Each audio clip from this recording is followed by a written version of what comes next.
Hello everyone and welcome to our first look at Wild Rift patch 3.2a. They've gone for a League of Legends approach now with these changes and with the patch notes. Basically what they do on PC League of Legends is this is normally tweeted out by the devs. They do like this little first look document or like this little screenshot which shows you all the champion buffs, nerfs, system nerfs, etc. And then they tweet out and then they just show it all to the public. This is kind of like a little preview and a first look. But interesting enough for Wild Rift, they've done it on their official Twitter account, so everyone can see this. So if you haven't seen it, you can go over there, look at everyone's opinions. But I'm going to be going through all of these changes and giving you my kind of thoughts on the changes on what I think going into patch 3.2a, which is most likely going to come out maybe Wednesday or Thursday next week, depending on your time zone. But the tweet says, here's a first look at the balance changes for patch 3.2a. coming next week. Please note that this may not be the full list of notes and is not final. Context and the more complex changes will come with the full patch notes. So this might not be all the changes. There might be some more complex ones in the patch notes. Obviously, I'll still do a patch notes rundown when that comes out next week.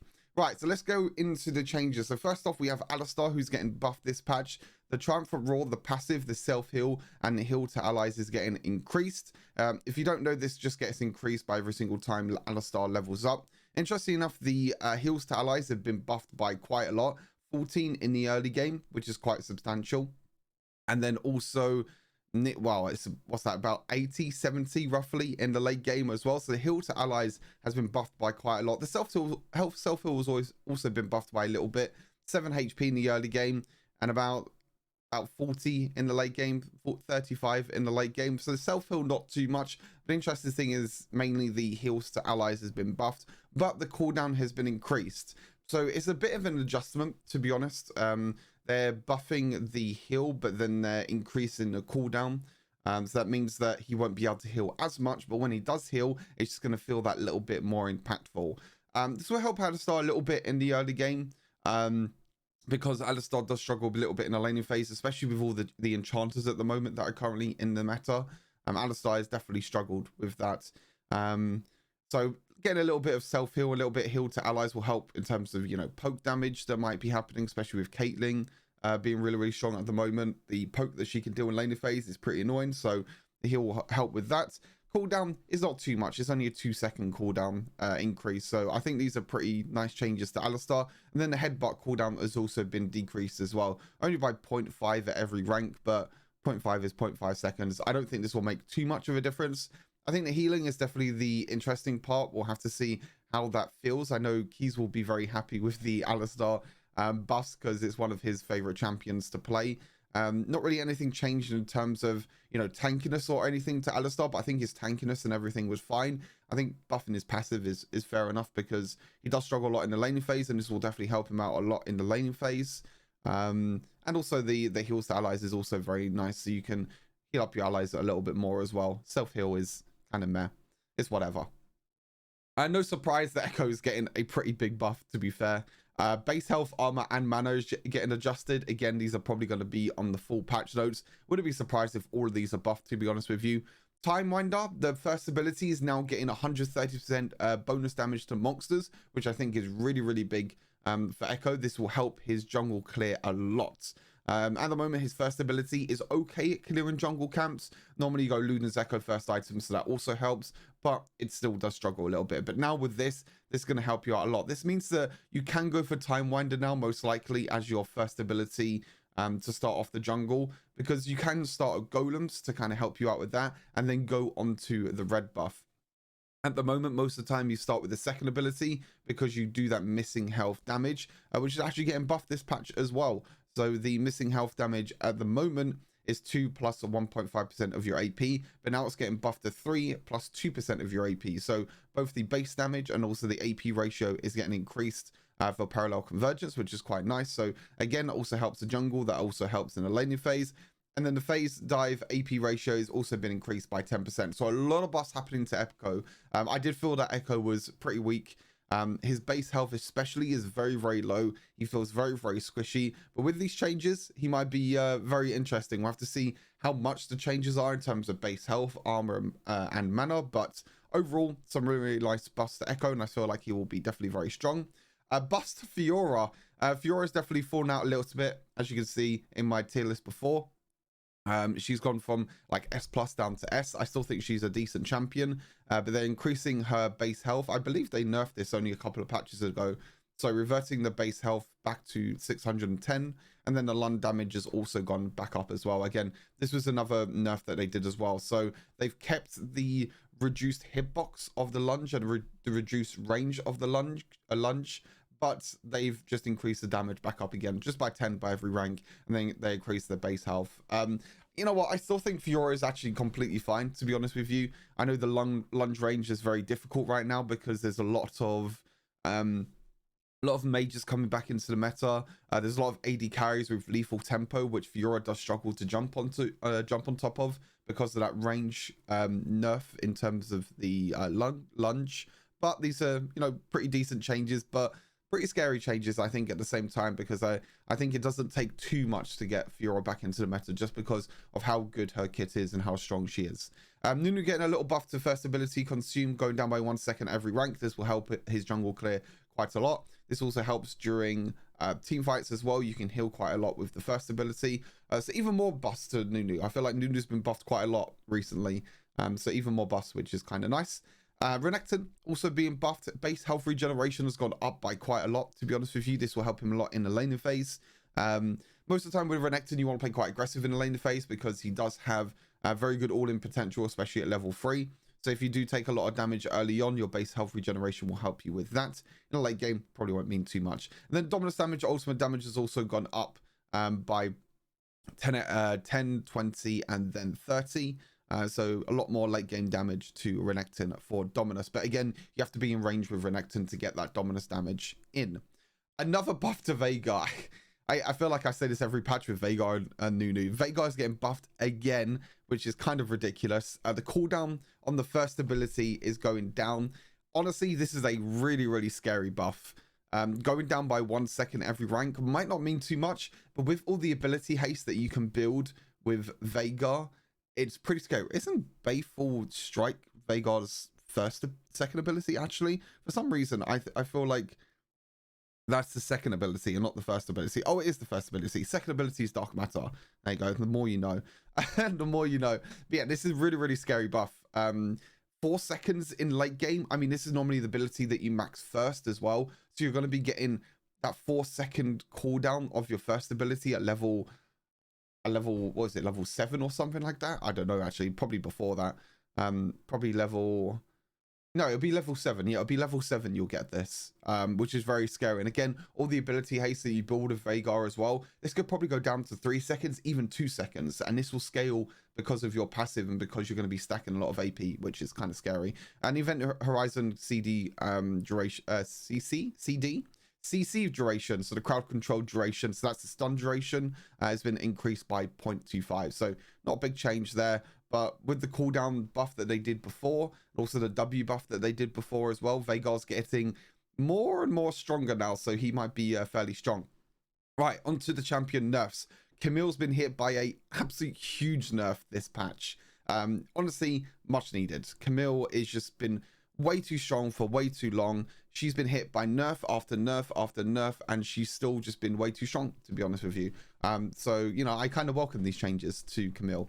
The true damage ratio is now not 100% at all ranks. It's now going to be 40, 60, 80, then 100. Great change. Means she doesn't do stupid amounts of true damage in the early game. It's still going to scale quite well into the late game, which I think is fine. You know, if Camille can scale into late game and get the 100% in the late game, that's completely fine. I can accept that. But 100% in the early game was way too powerful. Also, the movement speed as well has been hit by 10% at every single rank. So Camille can't move around as much when using her first ability. Pretty big nerf there as well. And then Hextech Ultimatum duration has also gone down. So 0.5 seconds at level 2 and 1 second at level 3. So more nerfs again. I still think Hextech Ultimatum is still just such a strong ability overall that it's just really powerful, even if you nerf the duration like they have done. But yeah, Camille has been hit pretty hard. I'm not too sure how strong she will be, but this is pretty hard nerfs.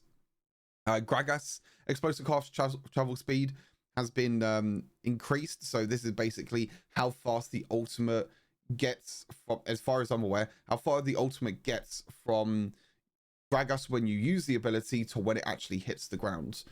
So they've just increased the time it takes for the ultimate to hit the ground. So basically you have more time to react to it. You have more time to flash or use an ability to try and escape the ultimate. So a pretty nice change for that. That basically means that they thought the ability was way too quick. Graves, they've nerfed his end of line damage to monsters, which is his first ability, from 150 to 120. Graves, I think, was very, very strong. Even though they kind of nerfed the AD junglers a little bit, they buffed edge of line to kind of counteract the AD nerfs that they did to jungle. But it was just way too strong as they nerfed that. I think Graves is really strong right now. Black Cleaver, Storm Razor, items like that is really, really strong. Irelia passive damage to monsters has also been decreased. Irelia jungle has been very, very popular right now, especially in competitive play. I feel like most of these nerfs are to competitive play, to be honest with you. You know, Graves, Gragas, Camille, Irelia, Olaf, and Ziggs. These are all very, very strong champions in competitive right now, especially with icons just around the corner, just like a couple of weeks away now. I wouldn't be surprised if these were to do with the icons and competitive play. So it wouldn't surprise me at all. But yeah, damage to monsters has gone down on Irelia from 100% down to 50%. Olaf undertow damage as well, and the undertow slow has also been nerfed by 10 at every rank, and then slow has been nerfed by 5% at every rank. I think the slow nerf is kind of okay. I think with the undertow damage, it doesn't really mean too much, to be honest with you. I think, you know, just how quickly you can spam the ability and the slow percentage that you can spam with the ability as well is quite strong. I think the damage doesn't mean anything at all, to be honest with you, because most of the time you max your third ability, if I'm not mistaken, in Olaf jungle, and then I think you're maxing your undertow, your first ability last or something like that. That is my alarm. I don't know why I had my alarm on, but that was my alarm. Yeah, the slow has been decreased, which is quite nice. Damage, I don't think means too much, but the slow was the big part, which is quite cool. Ziggs nerf as well. Explosive mine cooldown has been increased, and also the mine duration has also been decreased. Pretty big nerf to Ziggs, to be honest with you. I think you can spam this ability quite a lot, to be fair. The minefield is a great zoning tool as well, especially when taking towers with Ziggs. So the duration that it's up has also been nerfed. Is also quite cool. I think this actually got nerfed before. I think this went from like 10 seconds down to 7 seconds, and now it's gone down to 5 seconds. So they're basically making it so you have to time it perfect when you put the minefield down. So you can't just randomly put it down without any meaning at all, just for like a zoning tool. You actually have to put it down when it actually matters and when you're actually going to hit the third ability. Otherwise, you're just going to waste it. And especially with an 18-second cooldown now, that's a pretty big cooldown. So you have to make sure that you don't waste this ability anymore. Right, onto adjustments. They've done some adjustments to Iceborn Gauntlet. If you don't know, this is an item that's pretty useless right now. I'll be totally honest with you. I don't think the item is very good at all. It doesn't get used on anyone. I think the only champion that really uses this is Malphite, but Malphite's never in the meta. So what they're doing, they're changing the base stats a little bit. So they're getting rid of some of the mana, and they're now including some health to Iceborn Gauntlet. So if you don't know, at the moment the item gives 50 armor, 450 base, maximum mana, and also 25 ability haste. So they're reducing mana to 250, and they're now giving the item 250 health. Pretty nice change. This change, I think, is also going to be pretty big. Spell base bonus damage has gone from just 100% of your base attack damage to now 100% base attack not base attack damage, just attack damage, sorry, plus 25% of your bonus armor. I keep saying base for some reason, but this is not base damage. This is basically like your total attack damage, plus 25% of your bonus armor. So now this will scale with how much armor you build. So this kind of makes the item not that useful for Ezreal anymore. I don't think this item will be used on Ezreal at all anymore, unless you build armor on top of that. The only thing that this could make an appearance is if you go for like this blue build Ezreal, where you go Iceborn Gauntlet into Frozen Heart, which is also getting a buff this patch. So that could be a way, is like your first ability could get increased in damage with, you know, 25% of your bonus armor, so you're stacking armor on top of mana at the same time, because Frozen Heart also gives mana, also helps mana immune. Iceborn Gauntlet gives you mana, which helps mana immune, and now also this increases your bonus armor by 25%. it could be something interesting to test out on Ezreal. Maybe there's something I have to test out for Ezreal when this new patch comes out next week. I was going to do an Ezreal video very soon, but I'll probably wait until these changes come out to give that a try. But some nice changes to Iceborn Gauntlet against the nerf to the mana, but, you know, getting health to compensate that is quite nice. And also the Spellblade passive is also quite nice, but the combined cost has now gone up by 400. Not surprised, to be fair. I think they left it at 2,700 with health now added, and also this 25% bonus armor to Spellblade. Probably a little bit too strong, to be honest with you, but I quite like these changes. I think this is quite nice. I think health being added to Iceborn Gauntlet is going to be very nice for champions like Malphite and other champions that work well with Spellblade passive. And again, it's going to be very interesting to see how this will work with Ezreal, so I definitely have to give that a try. Right, next item, Frozen Heart is getting a buff. So the ability haste is going up by 5, and the combined cost is going down by 150. So now this is the same combined cost as what Frozen Heart was before. Frozen Heart, Iceborn Gauntlet was before, which is very, very interesting, because I really feel like the, Frozen Heart is an item that is very niche. I feel like Frozen Heart is probably a lot stronger now because of how strong lethal tempo is, and reducing the attack speed is really, really important. So I think them buffing this is kind of to compensate maybe how strong lethal tempo is, because lethal tempo is not getting changed at all. So instead of nerfing lethal tempo, they're making the champions that slow, or the items that slow, sorry, they're giving them a buff, if that really makes sense. I feel like that's kind of the way that they're going, because if you don't know, with Frozen Heart, you reduce the attack speed of nearby allies by 20%. So again, instead of nerfing lethal tempo, so instead of making that rune weaker, they're basically buffing things to make lethal tempo champions weaker, if that makes sense. You know, because if you go like Iceborn Gauntlet, Frozen Heart, or Malphite, you ultimate onto the back line, you get the slow from Iceborn Gauntlet, and also you get the attack speed slow from Frozen Heart. So that means that if you're a Xayah or someone on the back line, that means you're not going to be attacking as fast. Which is, you know, quite an interesting approach to it, to be honest with you. Again, these are also two items that are not really used in the game at the moment. Iceborn Gauntlet is never used. Frozen Heart is very rarely used. Again, because the meta is very AP heavy, especially in competitive, it wasn't used that much. But with the ability haste buff and also the cost nerf, I think is quite nice. Again, another buff to this blue Ezreal build that I'll probably have to give a try now to see if this bonus armor, because you get, you know, 70 armor with Frozen Heart. Obviously it doesn't show all the stats here, but you get 70 armor, so 20% of that is, or 25% of that is 14, 56, like 17 extra damage to Spellblades, and then you're going to get more armor on top of that as well, because you got armor from Iceborn Gauntlet, which is also 50. So you're getting a lot of, you know, bonus damage from the Spellblade passive, so it could be quite useful, especially against full AD comps as well, and especially because bruises are quite strong in the meta. Definitely something I have to try. And Nimbus Cloak is getting a buff. You know, I felt like this rune actually wasn't too bad. I was testing out a little bit. I felt like the rune was okay, but I think there's just too many other strong runes in that field. Like Hunter Genius was the other one that's really, really strong. Sweet Tooth is still really, really strong as well. Demolish is also very strong at the moment in Baron lane. So even though Nimbus Cloak, in my opinion, is a good rune, and I feel like it's really, really strong, it just felt that there were just other runes in that tree that were just stronger.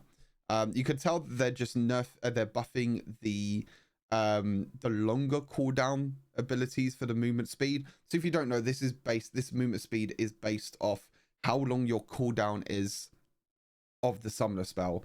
So the lower the cooldown, they're not buffing that at all, but they're basically buffing the later. So the more cooldown the summoner spell has, the more movement speed you're going to get now compared to before, which is quite nice. It works well for like exhaust, flash, etc.